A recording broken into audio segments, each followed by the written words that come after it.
Programa Naquele que me fortalece, com o arcebispo metropolitano de Natal, Dom João Santos Cardoso. Um programa para o povo de Deus.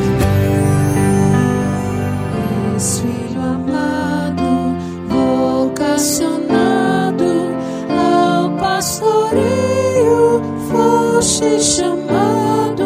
Naquele que me fortalece. Cumprimento a você, meu querido ouvinte da Rádio Rural de Natal, 91.9 FM, a sintonia do bem.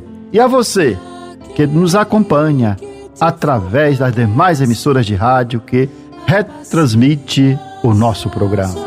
Ovelhas, como Cristo, bom pastor, edificas a igreja. E a Deus, através da Virgem Maria, dirijamos a nossa oração. Ave do mar estrela, bendita Mãe de Deus, fecunda e sempre virgem, portal feliz dos céus. Ouvindo aquele ave do anjo Gabriel, mudando de Eva o nome, trazei-nos paz do céu. Ao cego iluminai, ao réu livrai também, de todo mal guardai-nos e dai-nos todo bem. Mostrai ser nossa mãe, levando a nossa voz, a quem por nós nascido, dignou-se vir de vós. Suave mais que todas, ó Virgem sem igual, fazei-nos mansos puros, guardai-nos contra o mal. Ó, dai-nos vida pura, guiai-nos para a luz, e um dia ao vosso lado possamos ver Jesus.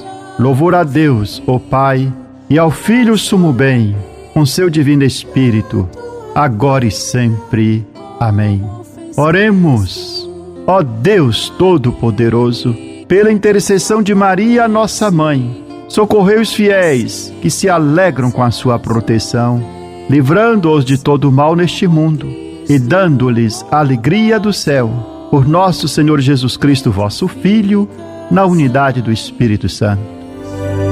Proclamação do Evangelho com Dom João Santos Cardoso. No domingo de Ramos, nós temos a leitura de 2 trechos do Evangelho. O primeiro trecho do Evangelho é lido antes de começar a procissão de Ramos. E neste ano, o ano B, o trecho é do evangelista Marcos, capítulo 11, o versículo 1 a 10. E a outra leitura do Evangelho ocorre no momento da celebração eucarística, na proclamação da palavra de Deus, que é a leitura, a narrativa da paixão. Então, nós, neste momento, iremos proclamar o Evangelho que dá início à procissão de Ramos, segundo Marcos, capítulo 11, o versículo de 1 a 10. Assim relata São Marcos. Quando se aproximaram de Jerusalém, na altura de Betfagé e de Betânia, junto ao Monte das Oliveiras, Jesus enviou 2 discípulos, dizendo: Ide até o povoado que está em frente, e logo que ali entrardes, encontrareis amarrado um jumentinho que nunca foi montado. Desamarrai-o e trazei-o aqui. Se alguém disser: por que fazeis isso? Dizei: o Senhor precisa dele, mas logo o mandará de volta. Eles foram e encontraram um jumentinho amarrado junto de uma porta, do lado de fora na rua, e o desamarraram.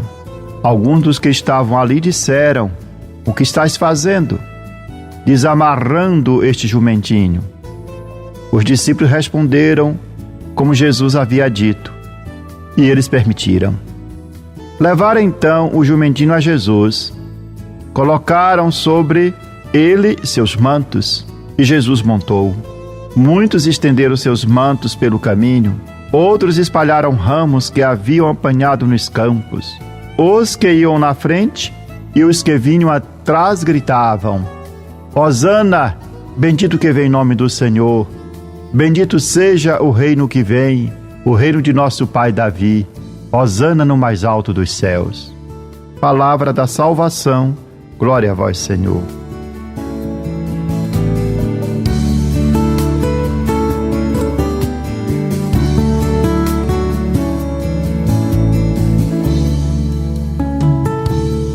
A liturgia deste Domingo de Ramos nos convida a contemplar o amor infinito de Deus manifestado em nosso Senhor Jesus Cristo, que se esvaziou de si mesmo, não se apegou à sua condição divina, mas assumiu a nossa condição humana, humilhando-se a si mesmo, fazendo-se obediente ao Pai como servo até a morte e morte da cruz.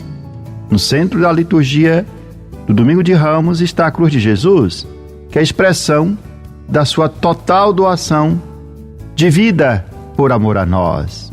O Evangelho que inicia a liturgia, a procissão de Ramos, o de Marcos, conforme foi proclamado, nos fala da entrada triunfal de Jesus em Jerusalém.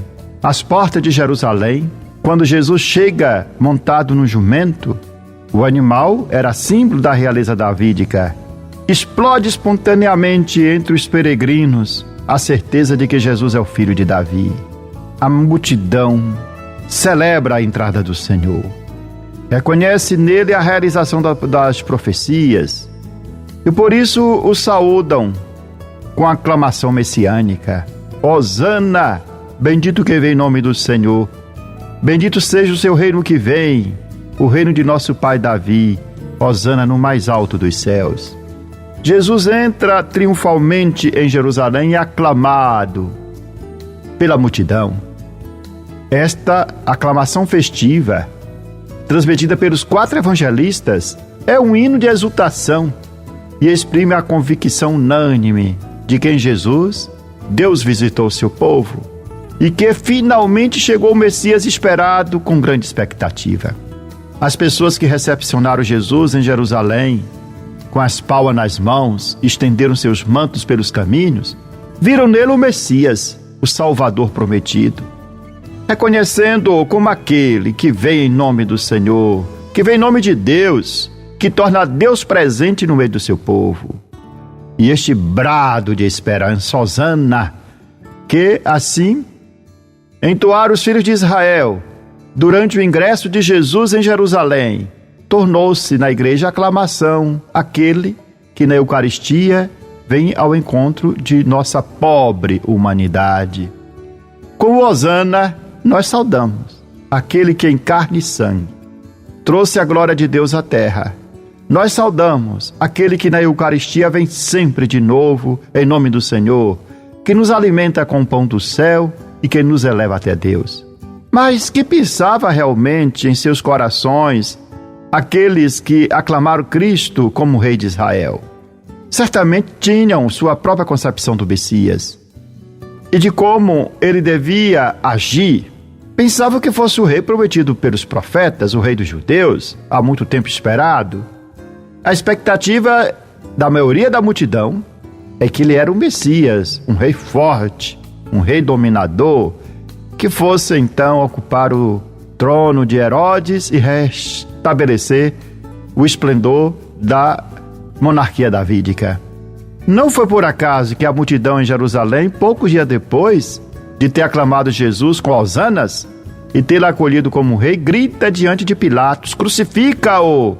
Quando este os havia consultado: que quereis então que eu faça com o rei dos judeus? E perguntado mais uma vez por Pilatos, a multidão grita ainda com mais força: crucifica-o! Havia aclamado na entrada de Jerusalém com palmas de oliveira, reconhecendo como rei, hosana, mas diante de Pilatos, instigado pelos opositores de Jesus, pedem a crucificação para aquele que eles haviam proclamado rei. Até os próprios discípulos de Jesus e os outros que o tinham visto e ouvido nosso Senhor ficaram mudos e confusos. Quando a multidão começou a pedir a morte de Jesus, na realidade a maioria das pessoas ficou decepcionada com o modo pelo qual Jesus escolheu para se apresentar como Messias, como Rei de Israel. Não esperavam que o Messias e o seu reino passariam pela morte de cruz. Por isso, na cruz, Jesus fica inteiramente só. Jesus experimenta a sua paixão inteiramente só.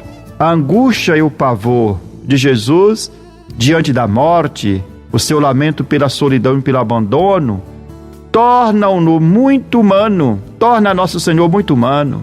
e muito próximo das nossas fragilidades, das nossas fraquezas, das nossas debilidades. O discípulo de Jesus pode percorrer o mesmo caminho do Mestre. De fato, quando o discípulo procura cumprir o projeto de Deus e recusa os valores do mundo, enfrenta também o discípulo de Jesus as forças da opressão e da morte. Conhece a indiferença, o desprezo da multidão e percorre o caminho de cruz na mais dramática solidão. Mas nós sabemos pela nossa fé que a cruz não é um caminho de fracasso e de morte. Não há vitória que não passe pela cruz. Quando nós contemplamos a cruz, onde se manifesta o amor e a entrega de Jesus, e celebramos a sua paixão e morte, nos colocamos diante de um Deus que por amor veio ao nosso encontro, assumiu as nossas dores e limites e fragilidades e nos redimiu. Na cruz nós contemplamos o extremo amor de Deus que nos amou até o fim, a ponto de não poupar a si mesmo e entregar-se a sua vida por amor a nós, derramando seu sangue em favor do nosso resgate e da nossa redenção. A cruz implica para nós assumir a mesma atitude que Jesus assumiu em nosso favor. A cruz é expressão de solidariedade, vida doada em favor dos irmãos e irmãs crucificadas do nosso mundo, aqueles que são vítimas da violência, os que são excluídos, os que são privados dos seus direitos e da sua dignidade. Olhar a cruz de Jesus, portanto, significa denunciar tudo que gera ódio, divisão, medo. Significa denunciar as ideologias de morte, as ideologias que nos dividem, que nos separam e que nos tornam inimigos uns dos outros. Significa evitar que os homens continuem a crucificar outros homens. Significa aprender com Jesus a entregar a vida por amor. Assim, nós aprendemos. Quando nós desenvolvemos a espiritualidade da cruz, contemplando a cruz de Jesus, assim nós compreendemos que a vida se realiza na doação de si, na entrega de si, quando nós nos preocupamos em fazer o bem ao outro e favorecer o bem ao nosso redor, na sociedade em que nós estamos inseridos. A cruz de Jesus nos levanta profundos questionamentos. Quem é de fato Jesus de Nazaré para nós? Qual a ideia que nós temos do Salvador? Qual a ideia que nós temos de Deus? E esta é uma importante questão que não podemos evitar, especialmente durante esta Semana Santa que estamos iniciando, porque nós somos chamados a seguir o nosso Rei, que escolhe a cruz como trono, que não tem uma coroa de ouro, mas lhe é imposto em sua cabeça uma coroa de espinhos.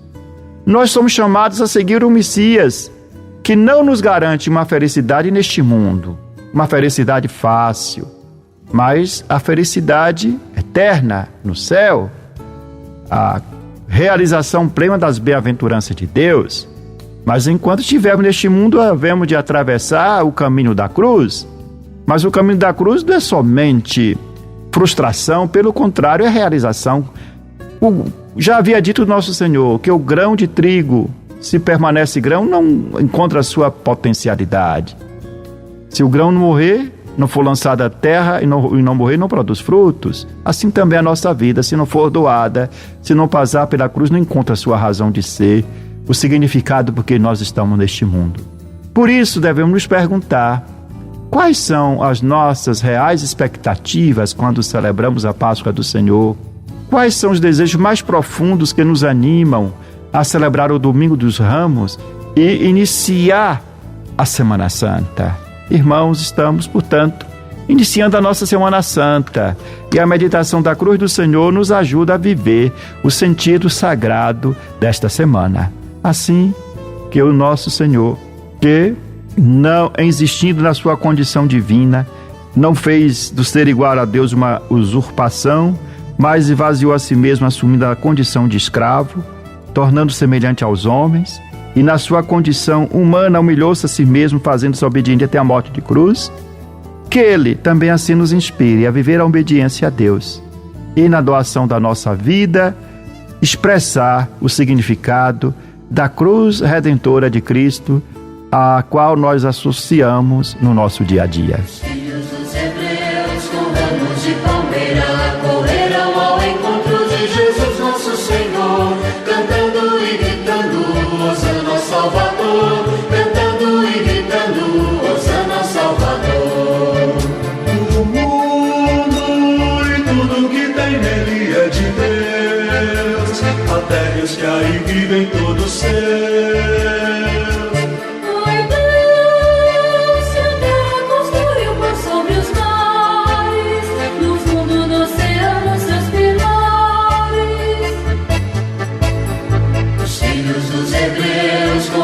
De palmeira correram ao encontro de Jesus nosso Senhor, cantando e gritando, Hosana Salvador, cantando e gritando, Hosana Salvador.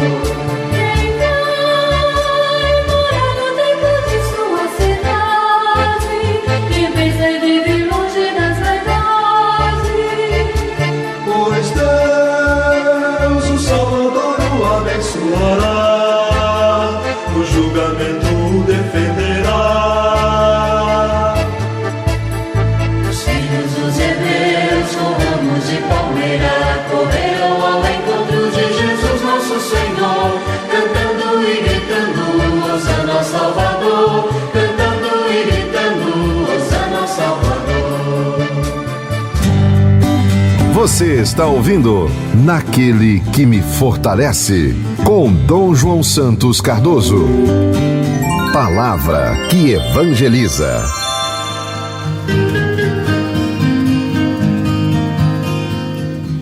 Gostaria então de meditar sobre o desafio da assédia ou assídia na espiritualidade. O que é assédia? O Catecismo da Igreja Católica trata como sétimo pecado capital. E frequentemente nós traduzimos a assédia com a palavra preguiça. No entanto, existem diferenças significativas entre esses conceitos. Porque a preguiça, ela é caracterizada por uma falta de ação, de desinteresse. A assédia ou assídia revela-se como uma espécie de tristeza ou melancolia que atinge a alma da pessoa. É uma espécie de amargor que invade o espírito e afasta a pessoa dos bens espirituais. É uma tristeza. E por ser uma tristeza, não é apenas prejudicial por si só, mas também é a origem de outros males. Por quê? Alguém pode cair no ativismo para fugir da tristeza, realizar também ações inesperadas, aventureiras para sair da tristeza, da apatia, do sem sentido, como também pode cair na profunda melancolia, na profunda inatividade. Por isso que a assédia leva a atitudes extremas, do ativismo frenético ou a apatia total.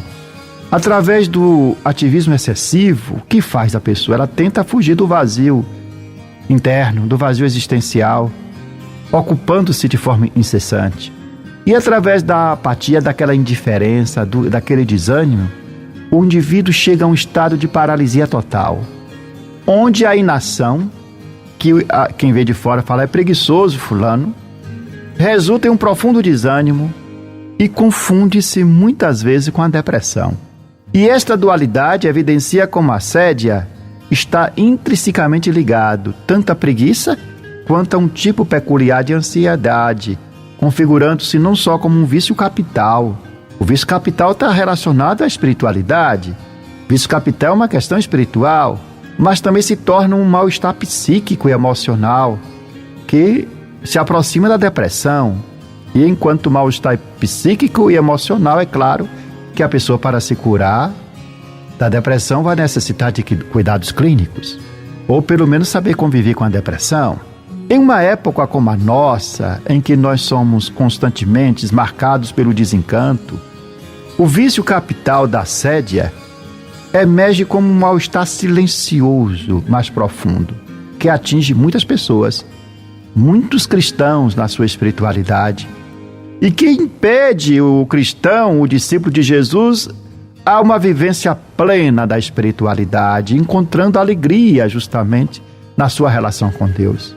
Tradicionalmente, a assédia, conhecida como preguiça, segundo a sabedoria dos antigos padres do deserto, vai muito além da simples inatividade, da falta de aptidão para trabalhar, e manifesta-se como uma falta de cuidado espiritual que penetra profundamente a alma humana. A assédia, descrita pelos padres do deserto como o demônio do meio-dia, captura suas vítimas nos momentos de vulnerabilidade, de fragilidade, levando-as a um estado de aversão por tudo o que antes lhe proporcionava prazer e satisfação espiritual. E a pessoa começa a se afastar da missa, da oração, não tem vontade de se aproximar daquelas situações de prazer espiritual que antes lhe trazia grande satisfação para a alma. E esta tentação insidiosa abate o espírito como um desejo de morte, tornando a relação com Deus e as práticas espirituais, antes vistas como vivificantes, agora experimentadas como tediosas e inúteis. E a pessoa vai se afastando por isso, nesse estado de assédia, se esfriando na sua relação com Deus, vai se afastando das práticas espirituais que a deixam cada vez mais próxima de Deus. Antes de buscar Deus, a pessoa evita buscá-lo.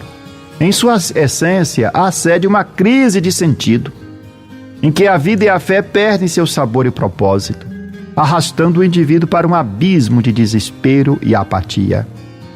Contudo, os mestres da espiritualidade oferecem antídotos valiosos contra esse mal espiritual, indicando em particular a paciência da fé, para experimentar a presença de Deus no aqui e agora da nossa existência. Como destacou o Papa Francisco na sua catequese na audiência geral de 14 de fevereiro deste ano, ele assim fala: diante deste vício, que reconhecemos ser muito perigoso, os mestres da espiritualidade preveem vários remédios. Gostaria de enfatizar o que mais me parece ser o mais importante, que chamaria de paciência da fé. Se sob o açoite da assédia, o desejo do homem é estar em outro lugar, fugir da realidade, é preciso ter a coragem de permanecer e acolher a presença de Deus no aqui e agora, na minha situação tal como ela é. Os monges afirmam que para eles a cela é a melhor mestra de vida, pois é o lugar que nos fala concretamente e diariamente da nossa história de amor com o Senhor. O demônio da assédia quer destruir justamente essa alegria simples do aqui e agora.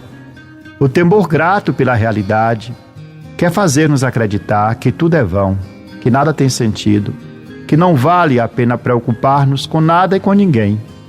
Na vida, encontramos pessoas preguiçosas, sobre as quais dizemos, mas ele é tedioso, e não gostamos de estar com elas. Pessoas que também exibem uma atitude de aborrecimento contagioso. A assédia é assim.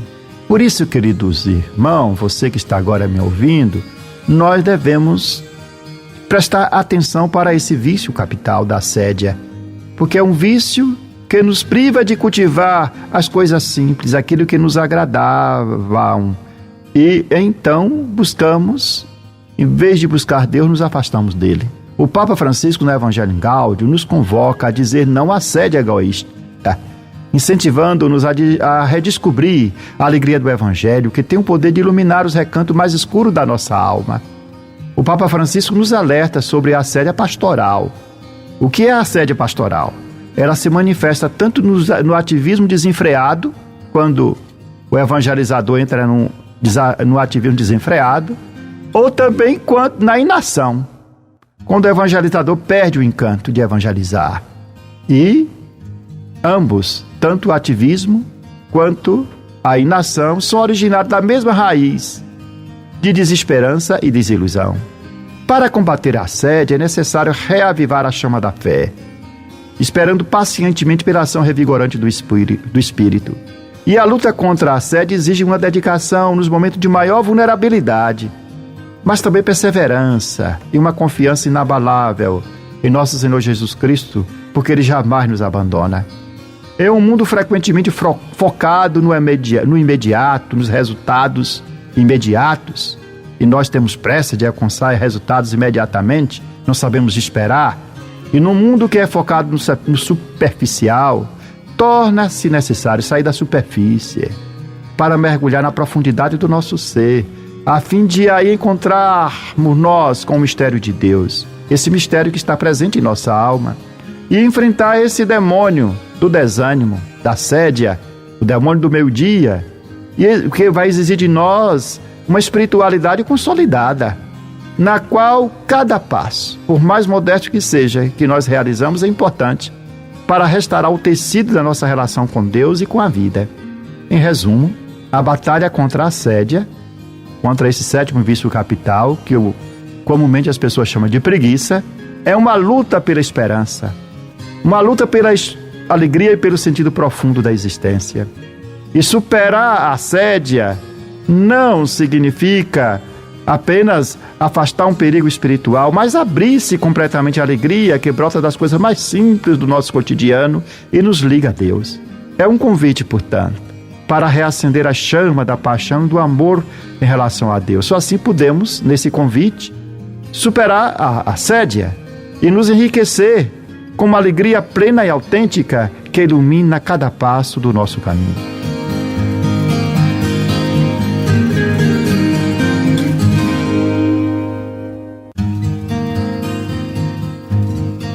Lembro a você, meu irmão, minha irmã, meu querido ouvinte. Nós estamos encerrando a Quaresma. Foram 40 dias de oração, penitência, jejum, e é necessário expressarmos o fruto da nossa penitência. Por isso que na conclusão da Quaresma, num domingo de Ramos, a Igreja no Brasil nos conclama a solidariedade, nos chama a fazer um gesto de fraternidade, abrindo nossas mãos. Como posso fazer esse gesto?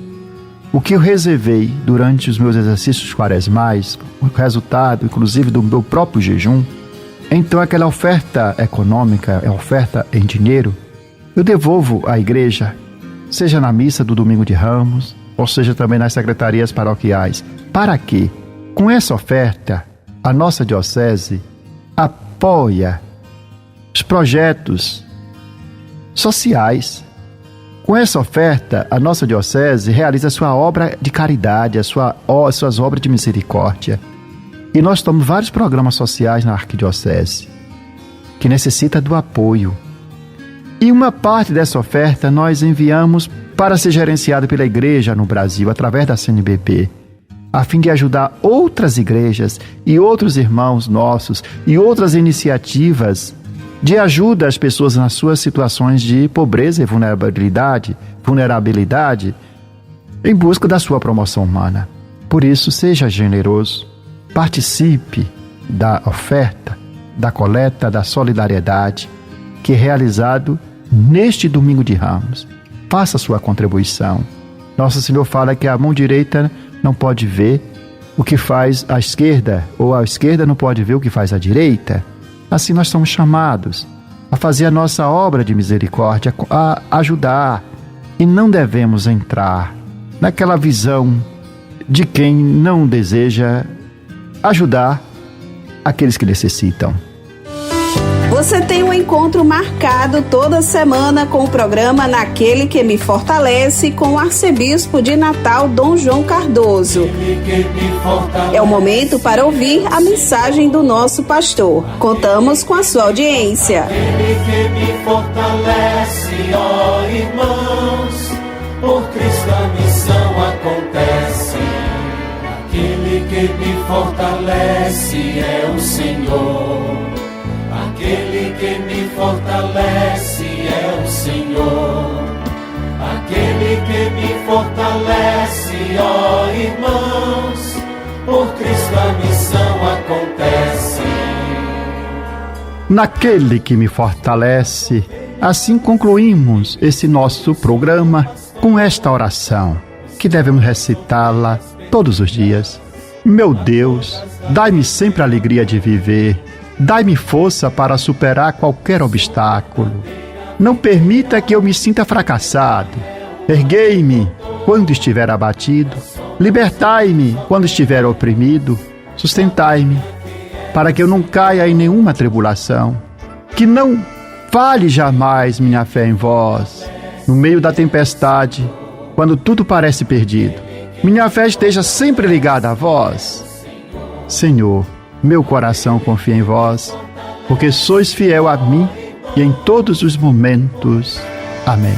Eu sou o pão que dá vida, o pão para um mundo novo, que nutre, alimenta e sacia o caminhar do meu povo. Seja bendito o nome do Senhor, agora e para sempre. A nossa proteção está no nome do Senhor, que fez o céu e a terra. Que a bênção de Deus Todo-Poderoso, Pai, Filho e Espírito Santo, desça sobre vós e permaneça para sempre. Amém. Aquele que me fortalece é o Senhor. Aquele que me fortalece é o Senhor. Aquele que me fortalece, ó irmãos, por Cristo a missão acontece. Você ouviu Naquele que me fortalece, com o arcebispo metropolitano de Natal, Dom João Santos Cardoso.